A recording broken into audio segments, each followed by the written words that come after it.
아, 반갑습니다. 먹스맨이 영상은, 댓글은 잘 읽었고요. 어떻게 이번 하락을 어떻게 잘 피하셔갖고 저점 매수를 잘 하셨는지 모르겠네요. 네.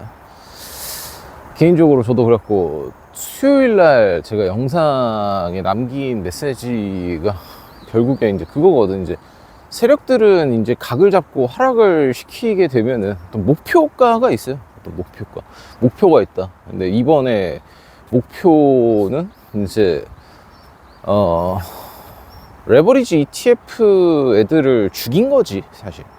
레버리지 ETF 삼성이든 하이닉스든 죽인 거고, 뭐 기존의 삼성이나 하이닉스 고점 부근에 이제 신용 물량으로 들어가 있는, 특히나 하이닉스나 삼성이나 신용 잠시 풀렸을 때 이제 신용 찍고 들어간 애들이 이제 반대 매매를 당한 사람도 있을 거고, 혹은 반대 매매에 다음 날로 넘어가면 이제 다음 주로 넘어가잖아. 만약 금요일 날 마이너스 된 금액에서 월요일로 넘어가면은 신용 반대 매매가 나가거든. 반대 매매 나가는 거를 이제 피하려고 금요일 한 10시 정도의 저점 부근까지 내려왔을 때 이제 매도를 칠 수밖에 없는 상황에 놓여 있거든. 손절 라인이 있는 애들. 그 구간까지 끝까지 밀어놓고서 끝이 났다. 뭐 이렇게 보시면 될 것 같아요. 네. 뭐 개인적으로 나는 분명 올 거다. 이거는 올 수밖에 없다. 형님께서 이제 댓글에 이제 어떤 세력에 관해서, 이제 세력들은 개인들과 기존 투자를 하는 트레이더들, 그런 다양한 사람들을 이제 발라 먹어야 되는데, 특히나 이제 추세 매매를 하는 애들도 발라 먹어야 되고, 역추세 매매를 하는 애들도 발라 먹어야 되는 상황이거든, 사실. 다양한 애들을 시장에서 솎아내는 작업을 해야 한다. 결론적으로 그거거든, 내가 봤을 때. 결론적으로는 이 주식시장은 단기 투자를 하는 사람들, 단기적으로 투자를 하는 사람들을 골로 보낸다라고 봐요. 그러니까 왜냐면 단기 투자를 하는 사람들은 실제 투자자라고 생각을 안 한다라는 거지, 사실. 그럼 그렇다고 해서 장기 투자가 정답인가요? 라고 했을 때는 아니다. 장기 투자가 정답은 아니다. 장기 투자가 정답은 아니고, 이 시장이 밀어주는 종목을 고르는 게 정답이다라고 난 보는 거지, 사실. 이 시장이 원하는 종목이 있다. 그 시장에서 놀아야 된다라고 보는 거고. 한국 주식이 왜 근데 단기 투자에 특화되어 있는가라는 걸 우리가 생각을 해야 돼요. 왜 한국 증시는 단기 투자에 특화가 되어 있는 시장입니다. 그러니까 지금까지 역사적으로 한국 증시가 몇 개의 종목을 제외한 나머지 99.99%의 종목들은 대부분 단기 투자를 했을 때만 수익을 주거나, 사실 솔직히 말해서 돈을 벌 수가 없는 구조의 시스템이야, 한국 증시 자체가. 사실 미안하지만 그러니까 뭐 이 주식시장에 처음 입문한 얼마 안 된 사람들한테는 장기 투자가 답이라는 생각을 많이 할 수 있고, 또 단기 투자 트레이딩으로 돈을 벌 수 있나 이런 생각도 할 수 있고 하는데, 결과론적으로 봤을 때는 어찌됐든 간에 다 뒤지는 판인데, 여기가 지옥 그 자체입니다. 내가 봤을 때 여기 지옥 그 자체야. 지옥 그 자체인데,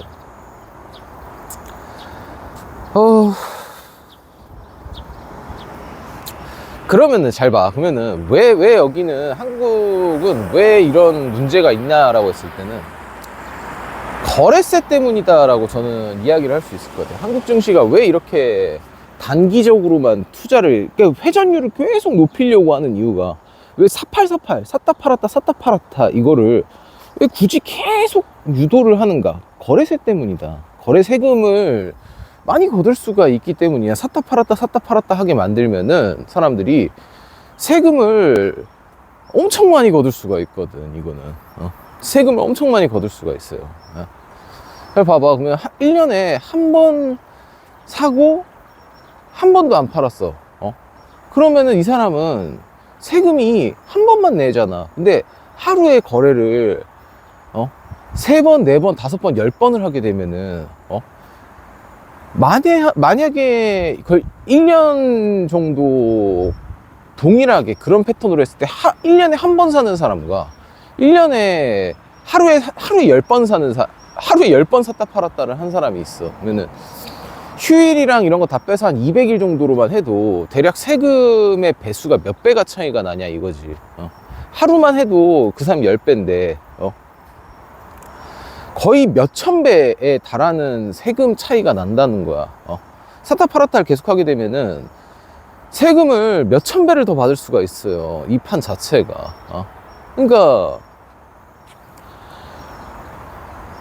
세금을 많이 거두려면 샀다 팔았다를 유도를 해야 된다라는 거야, 사실. 자, 그러면은 그럼 이 샀다 팔았다를 하게끔 해서 가장 큰 수혜를 보는 거는 증권사일 거고, 왜 수수료를 받으니까. 두 번째는 국가겠죠. 예? 국가가 세금을 많이 걷잖아. 그러면은 이 샀다 팔았다 하게끔 만드는 이 판을 깔아놓은 세력들은 결국에는 우리가 모르는 국가기관 세력들일 것이다 라고 봐야 돼. 그걸 누군지 알 수 없어. 그러니까 나는 가장 합리적으로 의심하는 기관이 어디냐라고 했을 때, 한국에 그러면 이런 단타 증시를 만든 이 기관이 누구냐라고 했을 때는 아마 국민연금과 굉장히 밀접한 어떤 거대 자본 세력들이 있을 거다라고 난 생각을 하거든, 개인적으로. 단타 치게끔 만드는 거야, 세금 많이 거두려고, 사실.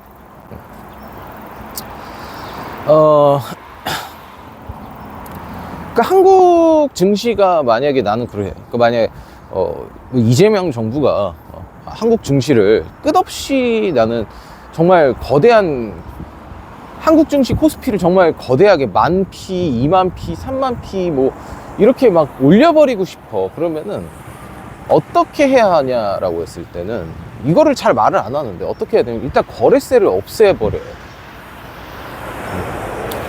거래세를 없애버려야 돼. 그냥 제가 극단적으로 말씀드리면은 거래세를 없애야 되고, 수익이 난 거 있잖아. 매도를 치면서 거래를 내가 주식을 샀던 거를 매도를 치면서 수익이 난 것에 대해서는 세금을 걷어가면 되는 거야, 이게. 근데 이거를 어떻게 해야 되냐? 1년, 2년, 3년, 4년, 5년 이렇게 거래를 하다 보면은 내가 이번 연도는 투자가 잘 됐을 수도 있잖아. 근데 내년에는 안 됐을 수가 있어. 그러면은 이거에 따라서 세금 정산을 연말로 해갖고 연말 기준으로 잡아야 된다는 거지. 만약에 2026년도에 지금 투자를 했던 사람이 수익이 크게 났어. 수익 크게 나왔고 내가 매도를 쳤어. 수익을 실현화시켰단 말이야. 거기 세금 떼가라고. 근데 2027년에 투자를 했는데 내가 세금을 만약에 1,000만 원을 냈다고, 뭐 혹은 1억을 냈어. 근데 2027년도에는 내가 1,000만 원을 잃거나 1억을 잃었어. 그럼 세금을 그 안에서 내가 세금을 냈던 거를 그냥 환급을 받게 만들어줘야지, 그냥. 환급을 받게 만들어준 거야. 내가 낸 세금을 그냥. 난 지금 손해봤으니까, 그냥. 그 정도 시스템을 구축할 거 아닌 이상은, 금투세를 어설프게 실행하면은 한국 증시 개박살 난다라고 보는 거야. 왜냐면은 투자자들이 리스크를 안고서 투자를 하는 건데, 리스크를 안고 투자를 한 거잖아. 근데 왜 리스크를 국가는 하나도 안 지어가고 세금만 걷어가겠다. 이거는 도둑놈심법이기 때문에 합당한 세법이 이루어지지 않는 이상은 나는 지속 발전 가능하진 않다, 지금의 이 사이클이. 사실 내가 봤을 때는.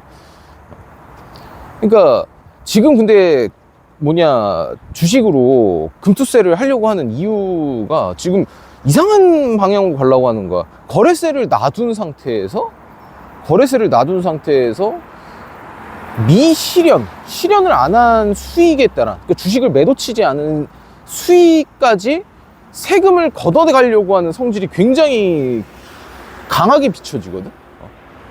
그러면 그 이중과세가 아니라 거의 한 미친 과세라고 봐야지. 내가 봤을 때 미친 과세다. 아니 지금 사실 코스피나 코스닥 보면 알겠지만 주식시장 개박살 나 있는 종목들이 태반이에요 지금.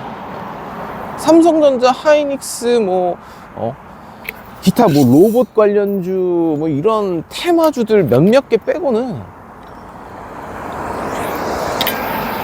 제대로 된 가치를 인정을 못 받는 상황이 태반이다. 태반이다. 그러니까 우리가 보통 트레이더들은 수급을 가장 중요하게 여기겠지만 가치 투자자들은 사실 수급보다도 이 주식의 이 기업의 가치를 분석을 하고 투자를 하잖아. 그치? 근데 나는 이 가치를 볼 때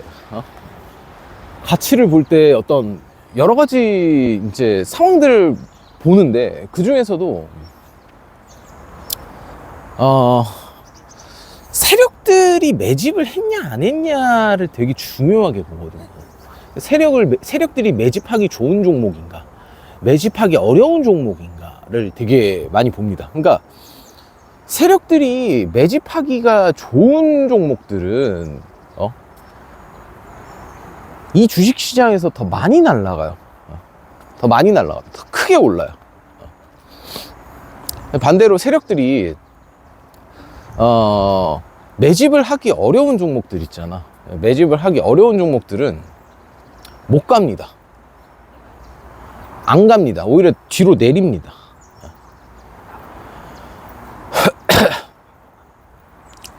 그걸 원리를 좀 아셔야 된다라고 봐요. 저는 개인적으로. 그러니까 개인 투자자들이 세력의 매집에 대한 방향성, 세력에 대한 매집의 이해도가 굉장히 커야 된다라고 보는 게 뭐냐면은 어떤 주식 종목이 있어. 어떤 주식 종목이 있는데 이 종목이 기업이 너무 탄탄해. 너무 탄탄한 거야. 그러니까 내가 그러면 예를 들어서 하나 말을 해줄게요. 예를 들어서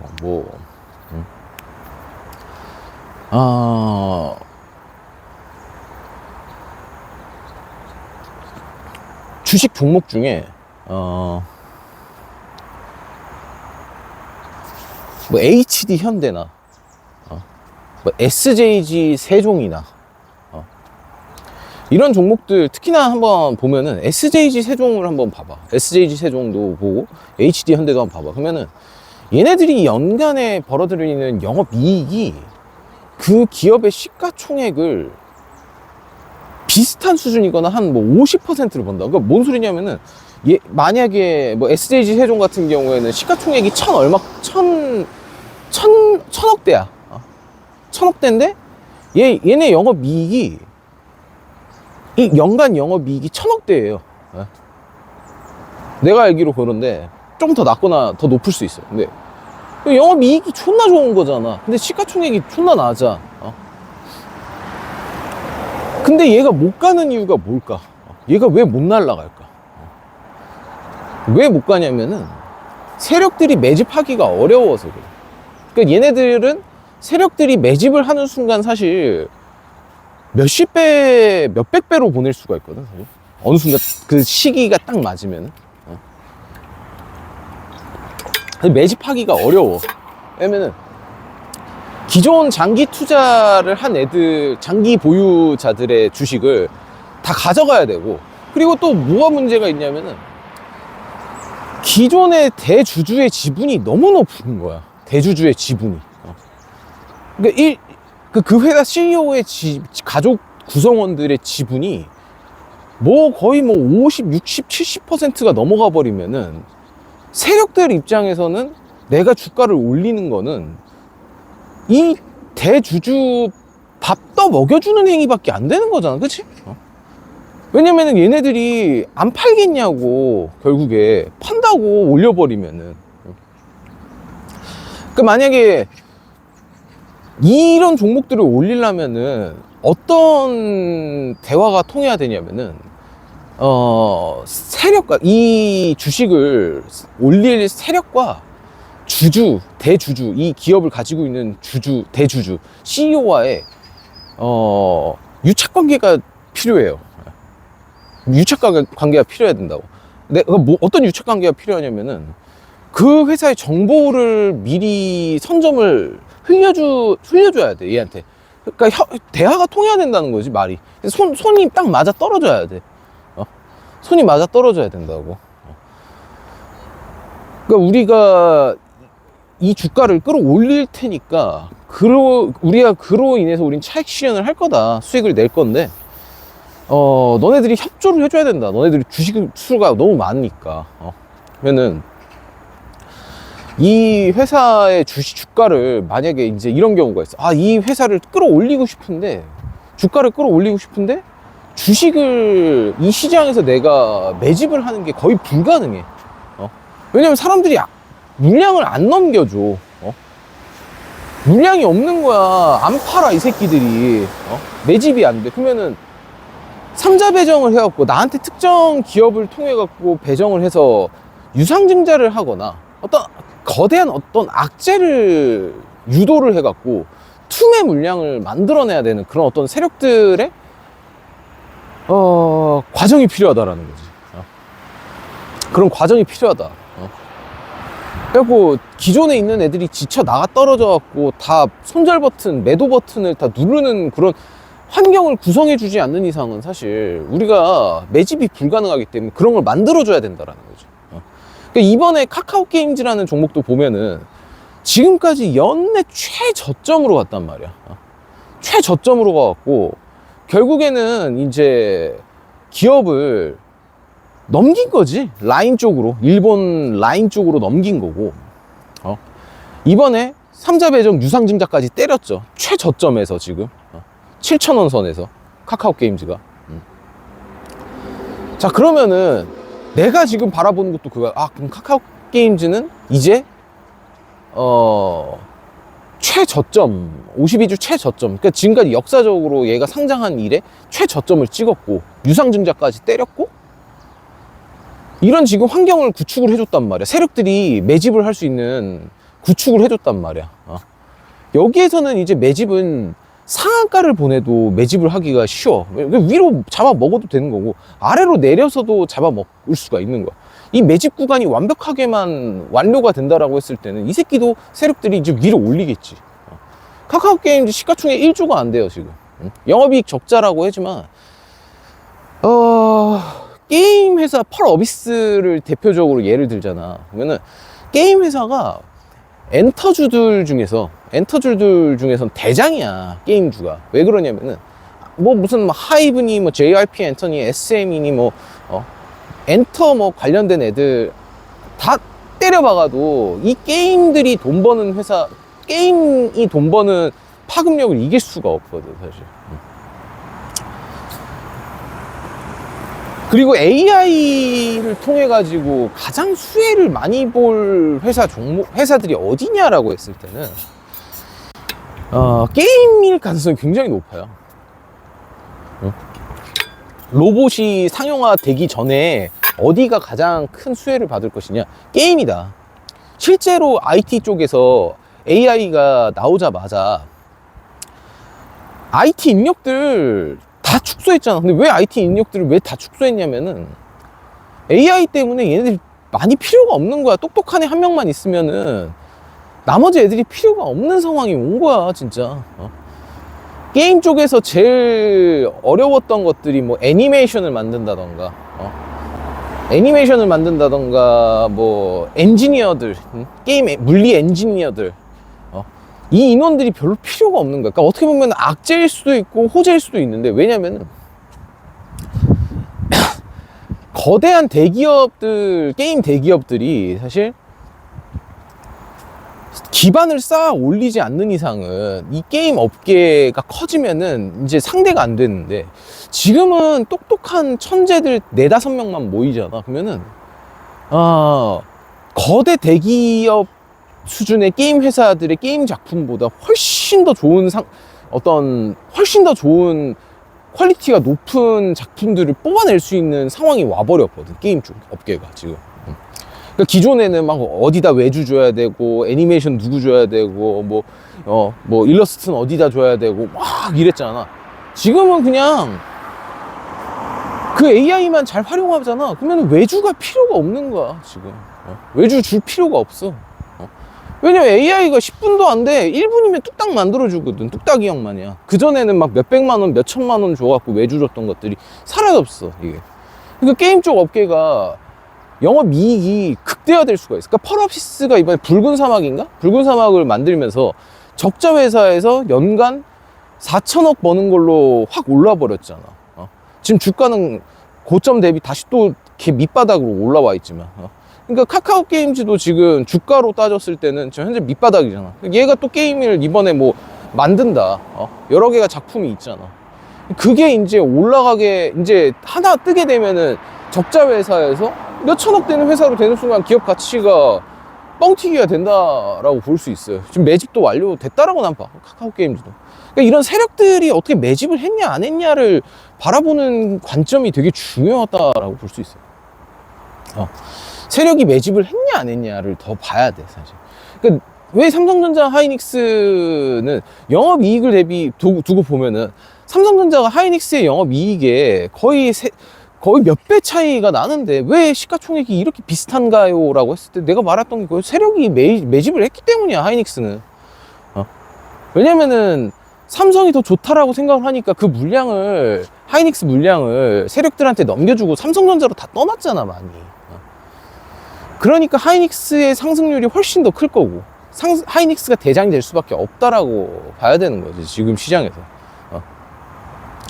그냥 삼성전자는 하이닉스가 내리면 내릴 수밖에 없는 거고 오르면은 따라가는 거야. 이게 ETF랑 연동이 되어 있기 때문에.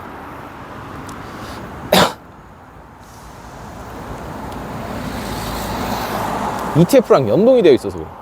세력들이 ETF의 상승 비중 자체를 하이닉스에다 더 높게 잡아준 거지, 이거는.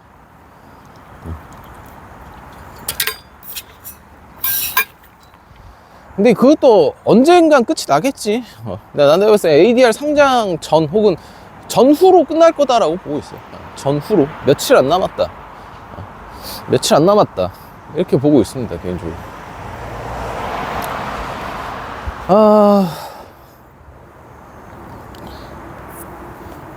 또 이야기를 뭘 하자면은 내가 무슨 어떤 종목 추천을 하는 게 아니라 한번 관찰을 한번 해보라는 거야. 세력들이 매집을 했냐 안 했냐를 한번 판단을 해보라는 거지. 그래갖고 주가는 바닥일 때가 가장 버티기가 어려워요. 그러니까 바닥일 때 악재를 쏟아부으거든. 악재를 만들어내는 거야. 왜냐면 주식을 갖다 팔아서 물량을 확보를 해야 되기 때문에 악재를 하나 만들어서 투매가 나온다라는 거야. 그래갖고 주식 투자를 하시는 분들은 거래량도 볼 줄 알아야 돼요. 거래량도 단순한 거야. 거래량이 터졌냐 안 올랐냐 뭐 이런 걸 봐야 돼. 거래량도 봐야 되고 차트도 봐야 돼. 차트도 일봉상으로 봤을 때 보통 바닥에서 올라가는 어떤 눌림목 매매를 하시는 분들은 밑꼬리가 달렸냐를 보는 게 굉장히 중요하지. 밑꼬리. 그러니까 이게 고점에서 내려오면은 윗꼬리가 달리잖아. 일봉상 윗꼬리가 달리고 바닥에서 올라갈 때는 아랫꼬리가 달리잖아. 그래갖고 일봉상의 저점 부근에서 아랫꼬리가 달렸는지를 봐야 되고, 그리고 그 아랫꼬리가 왜 달렸는지도 봐야 되는 거고, 왜 달렸는지도 봐야 되고, 거래량이 어느 정도로 터졌고 그 거래량을 누가 샀고 누가 팔았는지 이런 것도 봐야 돼. 개인적으로 어떤 이제 무슨 투자 채널을 운영을 하는 애들이 보통 이런 말 많이 하잖아. 현금을 확보를 해라, 자산을 분배하라, 이런 말 하는데, 미안하지만 대부분의 개미들은 자산 분배할 돈이 없어요. 자산 분배해갖고 할 수가 없다는 거지. 자산 분배해 1,000만 원 정도에 가진 투자하는 사람들이 무슨 자산 분배를 하면은 뭐 100만 원은 뭐 300만 원은 주식 투자하고 뭐 어디 200만 원은 그래갖고 씨발 뭐 얼마나 뭐 국밥 벌자고 국밥값 벌자고 투자를 하는 거야? 아니거든. 미안하지만 개인적으로 나는 그렇게 생각해. 나는 자산 배분을 하는 거는 개인들이 하는 게 아니라 거대한 자본을 가지고 있는 큰 중산층 애들이나 그렇게 하는 거다. 여유로운 사람들이나 하는 거다. 왜냐면 걔네들 입장에서는 수익도 중요하지만 심리적 안정이 훨씬 더 중요하거든. 라이프 스타일도 중요하고 심리적으로 평온한 상태를 유지를 해야 되기 때문에 자산 분배를 해야 된다는 거. 왜냐면 한쪽에만 몰빵이 되어 있으면 집중이 거기에만 몰려. 그러니까 심리적으로 불안할 수밖에 없다라는 거지. 뭔 소리인지 알아? 심리적으로 되게 불안한 거야. 내가 이 종목이 내려가냐 오르냐에 따라서 그게 엄청난 휘열이 될 수도 있고 엄청난 스트레스를 받을 수 있기 때문에 정신적인 어떤 안정을 위해서 분배를 시켜 놓는 거다. 근데 반면에 내가 봤을 때 일반 개인들이, 돈 없는 개인들이 투자를 한다라고 했을 때는 집중 투자를 하는 게 맞고, 그 집중 투자에서 어떤 굉장히 많은 경험과 공부를 해야 돼. 내가 봤을 때. 나는 장기 투자를 할 사람들은 초반에 계속 단기 투자를 해봐야 된다고 생각합니다. 장기 투자를 오히려 할 거면은 단기 투자를 해봐야 돼. 그래서 어느 구간에 내가 매수를 했을 때 털리고 어느 구간에 매도를 쳤는데 더 올라가고 후회를 하고 어느 구간에 매수를 했는데 존나 떡락을 해버리고 이런 여러 가지 어떤 패턴 경험들을 많이 하면서 장기적으로 내가 팔고 나왔던 시점에서 몇 배 혹은 몇십 퍼센트의 수익을 올라가는 모습을 경험을 하면서 몸에다 체화를 시켜야 돼.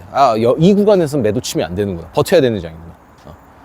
이 구간에서는 손절치고 나가야 되는구나. 이거를 다 체화시키고 난 다음에 장기 투자를 하는 거에 맞다는 거야. 그리고 시장이 장기 투자를 할 때가 있고 단기 투자를 할 때가 있어. 지금 보면 하이닉스 ETF, 뭐 삼성전자 ETF, 뭐 반도체 뭐 ETF, 레버리지 ETF, 그거 장기 투자할 종목이냐 아니냐? 그거 장기 투자하면 안 됩니다. 그거 단타 치려고 나온 종목이야. 그건. 응? 아무리 길게 끌고 가도 한 달을 버틸 수가 없는 종목들이라는 거야. 하루도 못 버텨, 인간한 애들은. 2, 3일 많이 버티면 존나 대단한 거야, 지금장에서 보면. 그 막말로 이번 주 뭐 화요일 정도나 이번 주 화요일 정도에 뭐 월요일이나 화요일 정도에 하이닉스 레버리지 ETF 2배 레버리지 ETF 샀던 사람들은 어제 만약에 저점까지 봤으면 마이너스 몇 퍼센트냐고. 마이너스 몇 퍼예요. 반토막이잖아. 그게 무슨 장기 투자를 할 수 있는 종목이야. 장기 투자 못 한다니까. 이 종목은 장기 투자를 할 수 있는 종목인지 단기 투자를 할 수 있는 종목인지를 봐야 돼.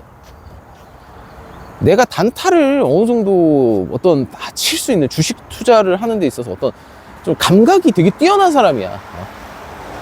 공포에 사서 환희에 파는 그 심리가 되는 사람들, 그게 체화가 빨리 되는 사람들이 있고 늦게 되는 사람들이 있거든. 반대로 가잖아, 대부분. 환희에 사서 공포에 팔아버리잖아.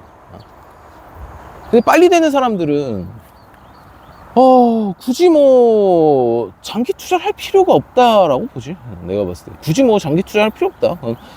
만약 이런 건 볼 수가 있겠지. 이 종목은 너무 매력적이어 갖고 단기 투자를 통해서 나온 수익금을 통해서 장기 투자하는 데다가 옮긴다라는 관점으로 봤을 땐 그 부분은 남길 수가 있는데, 근데 그게 쉽지가 않다. 단기 투자하는 사람들이 장기 투자하는 데 있어서 엄청난 압박, 답답함, 뭐 이런 걸 스트레스를 하기가 좀 어렵다. 왜냐면 두 가지의 뇌를 동시에 써야 되잖아. 단기 투자를 하는 사람들이 굉장히 예민한 사람들이라고 난 보거든. 되게 시장 심리나 시장 분석이나 이런 내 감각이 되게 뛰어난 사람들이야. 그 감각이 뛰어나기 때문에 굉장히 예민할 수밖에 없거든. 그런 되게 예민한 사람들이 장기 투자를 한다라면은 문제가 스트레스를 미친 듯이 받아야 돼. 답답함, 후회, 아쉬움, 껄껄껄 이게 막 느껴야 된다는 거지 사실. 그렇다. 그러니까 오늘 뭐 요약을 하자면은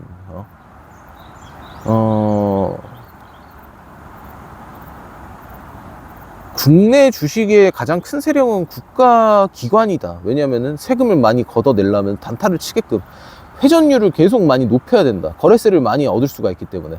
그러니까 국가기관이 우리가 모르는 국가의 어떤 우리가 모르는 기관이 있을 거다. 세력 기관이 존재한다.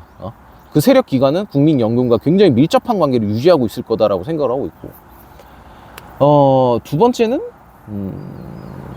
주가가 오르냐 내리냐는 결국에는 세력 마음이다. 세력이 매집을 해야지 오를 수 있는 거다라는 거야.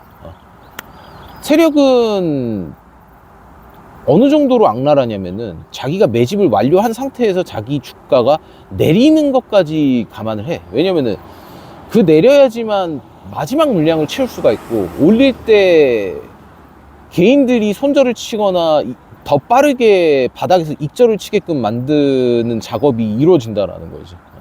그러니까 매집을 만약에 세력들이 매집을 만약에 했어, 한 100억 원어치 매집을 했단 말이야, 되게 소형주들을. 그러면은 그 100억 원에서 20억이 마이너스 나는 80억을 만들어 버리고 60억을 만드는 하방 무빙까지 만든다. 어차피 그거 하루 이틀이면 다 올릴 거니까.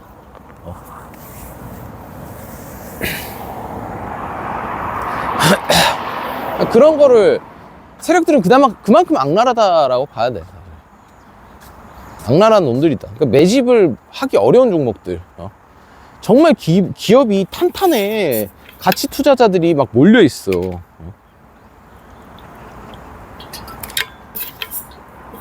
그런 종목들은 세력들이 올리는 게 아니라 세력들이 막 크게 올릴 수가 없어요.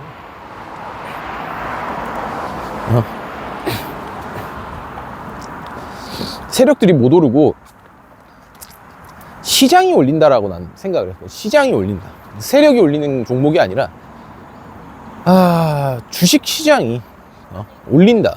그러니까 시장이, 얘가 실적이 좋아지고 주식 시장이 좋아져. 그럼 그게 시장이 올려주는 거야. 갖고 근데 나는 세력이 올려줬으면 좋겠어. 세력이 빠르게 더 힘차게 올려줬으면 좋겠어, 어떤 주가를.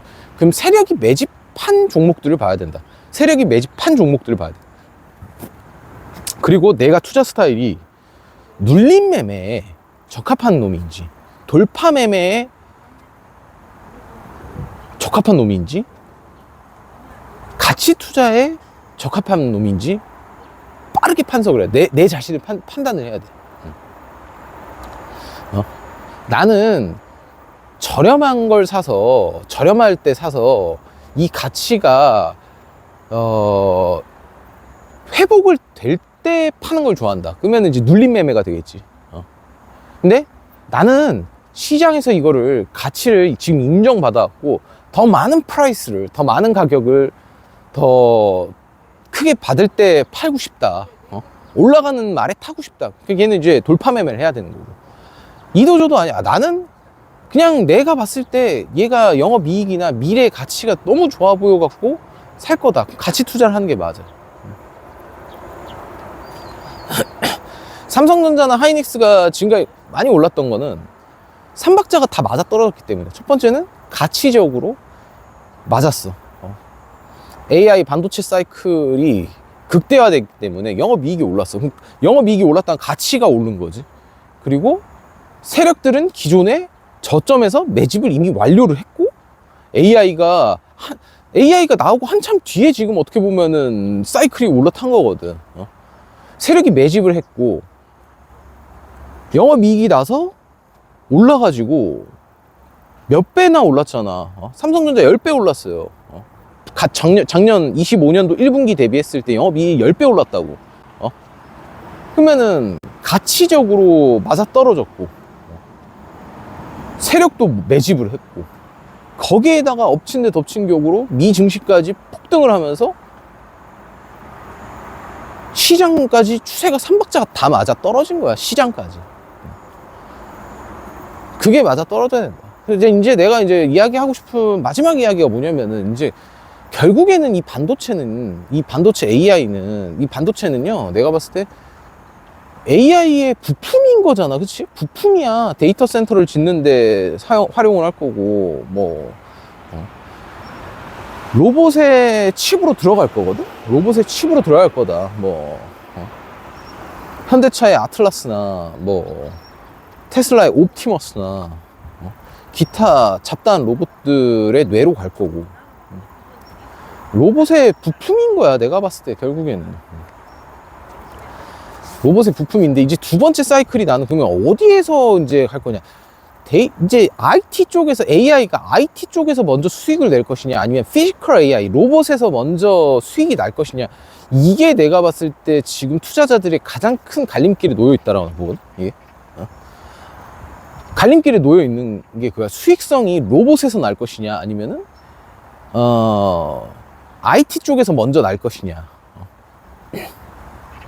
뭐 확답을 하기 어렵지만 IT 쪽에서 날라면은 가장 큰 거는 그거지. 일단 IT 쪽에서는 벌써 이미 AI를 통해 갖고 수익은 극대화됐어. 왜냐면은 인원을 감축을 시켰잖아.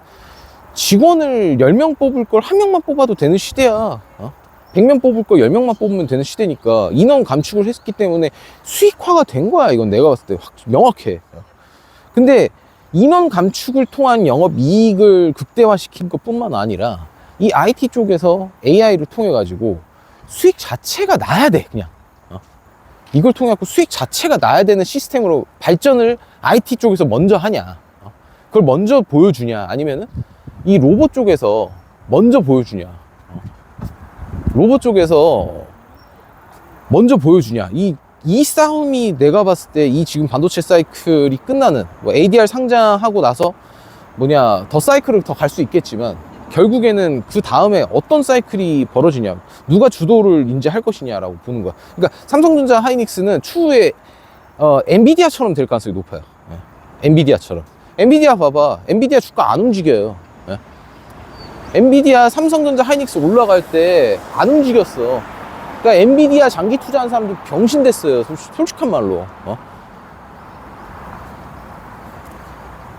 삼성전자 하이닉스 오를 때 젠슨왕이 한국에 방문했을 때 선택을 했을 거 아니야. 난 현대차에서 투자할 거다. 삼성전자에 투자할 거다. 하이닉스에 투자할 것이다. 혹은 나 그냥 젠슨왕 보고 엔비디아 투자할 거다. 뭐 이런 사람도 있을 거 아니야. 그 중에 엔비디아 투자한 사람 병신 됐다니까. 오히려 손해 마이너스 봤을 거. 그때가 거의 최고점에 가까이 됐으니까. 엄청난 포모를 느꼈겠지, 엔비디아 투자한 사람들은. 근데 추후에 삼성전자와 하이닉스도 똑같이 엔비디아처럼 될 가능성이 높다라고 보고 있고, 그 다음에 어떤 사이클이 누구한테 갈 것이냐라고 보는 거야. 누구한테 갈 것이냐. 로봇의 대장은 한국에서는 현대차가 맞죠, 그렇죠? 현대차고.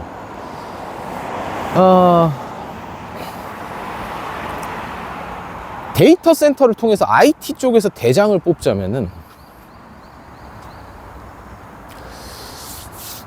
뭐 SDS도 있고, 삼성 SDS도 있고, 카카오도 있고, 네이버도 있고, 얘네들이 아마 대장을 할 거라고 보는데, 로봇은 뭐 한국에서는 뭐 레인보우 로보틱스, 현대차, 뭐 휴머노이드 로봇은 아니지만 협동 로봇으로 뭐 두산 로보틱스 이렇게 볼 수 있는데, 실제 로봇을 생산하는 회사라고 했을 때 휴림 로봇 뭐 이딴 거 빼고, 그러면은 로봇이 만약에 돈이 되려면 로봇을 이게 있어야 돼. 그러니까 뭐 현대차에서 어떤 뭔가 투자를 받아서 어떤 뭔가 제시를 해줘야 된다고 보거든.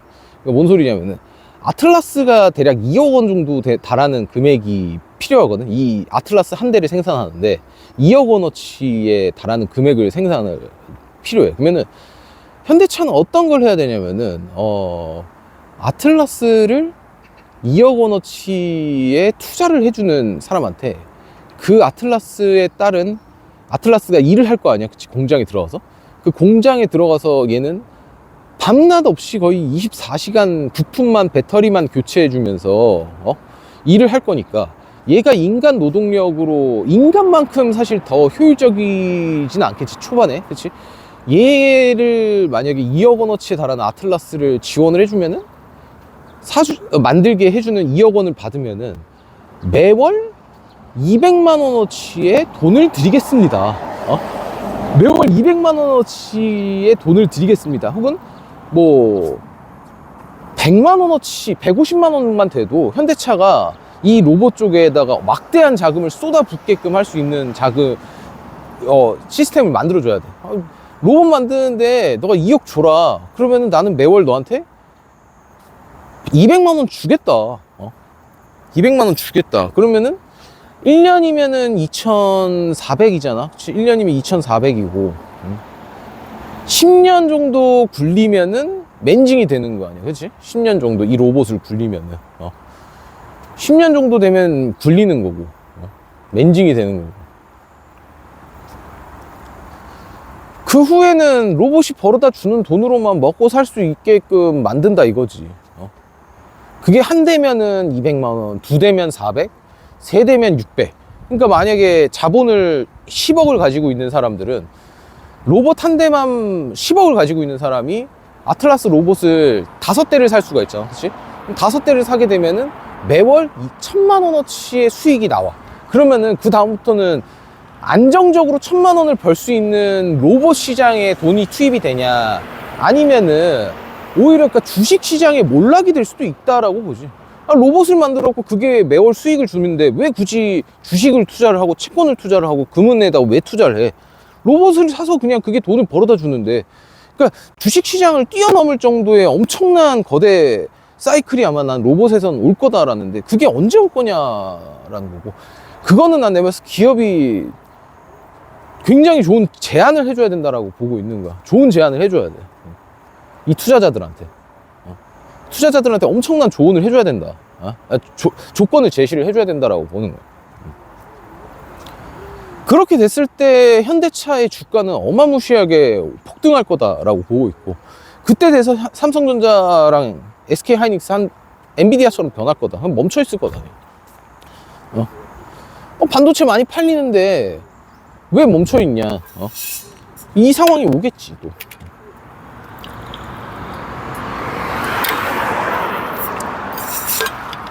삼성전자와 하이닉스의 이제 반도체가 지금 현재 로봇 시장에 많이 들어가진 않잖아. 대량 생산, 양산을 안 들어갔기 때문에. 근데 대량 생산, 양산이 안 들어갔음에도 불구하고 현재 지금 영업이익이 늘어났죠. 데이터 센터만으로도, 그치? 근데 로봇 시장이 본격적으로 활성화가 되면은 이 반도체 수요가 지금 현재 10배가 올라간다고 합니다. 10배가 올라. 그러니까 대량 생산을 해. 만약에 로봇 휴머노이드를 진짜 대량 생산 찍는 거야, 공장에서. 그러면은 반도체가 지금 현재 10배가 올라요. 10배의 수요가 필요해. 10배. 그 10배의 수요가 필요하면은 이 영업이익이 지금 정도 수준으로 높아지진 않겠지. 그 영업이익, 그 수요를 맞추려고 10배에 달하는 수요를 맞추면은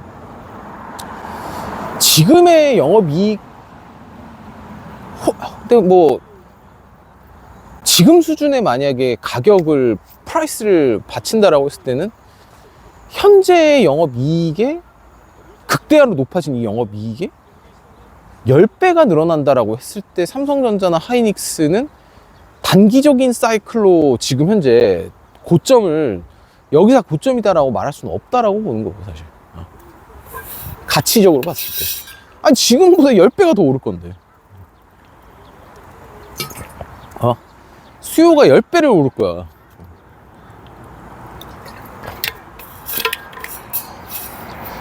그래갖고 지금 이제 어떤 로봇 관련 회의론자들 있잖아. 로봇 관련 회의론자들이 그거야. 야, 반도체는 실제 영업이익을 내는데 로봇은 현재 적자 아니냐. 얘가 적자를 탈출을 하려면은 이 로봇 기업들은 뭔가 수를 써야 돼. 내가 봤을 때. 자금을 빨아들일 만큼의 엄청난 수를 써야 된다는 거야. 기업이랑 개인들한테 투자를 받아갖고 그로 인한 돈을 주겠다고 말하는 게 돼야 된다는 거지. 어떻게 보면 약간 좀 다단계 형식이잖아. 그치? 다단계 같은 느낌이 나긴 하는데. 사실 생각해보면 주식도 그렇고 부동산도 그렇고 결국에는 나보다 먼저 온 놈이 가장 수익을 많이 받고 맨 마지막에 온 놈이 그 총알 다 받고 두들겨 맞는 어떻게 다단계 형식이긴 맞아.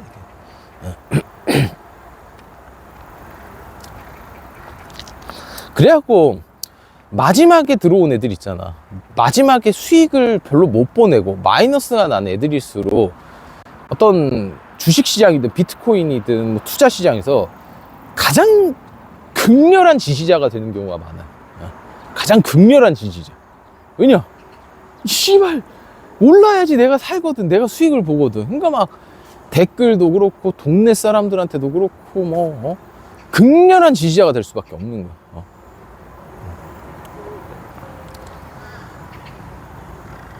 근데 반면에 수익을 많이 낸 사람들 있잖아. 많이 낸 사람들은 이걸 많이 보면서 어느 정도 회의론적으로 좀 변할 수 있어. 그래갖고 이런 말이 있잖아. 긍정의 끝은 부정이고 부정의 끝은 긍정이다. 주식시장의 맨 마지막에 부정을 하면서 안 들어왔던 사람이 마지막에 가서는 긍정론자가 되는 거고, 긍정적이게 투자했던 사람이 이 주식시장에서 온갖 족 같은 걸 다 겪다 보면은 부정론자로 변한다는 거지. 주식시장에서 이제 투자자들이 가장 위험한 게 부정론자로 되는 게 제일 위험하지, 사실.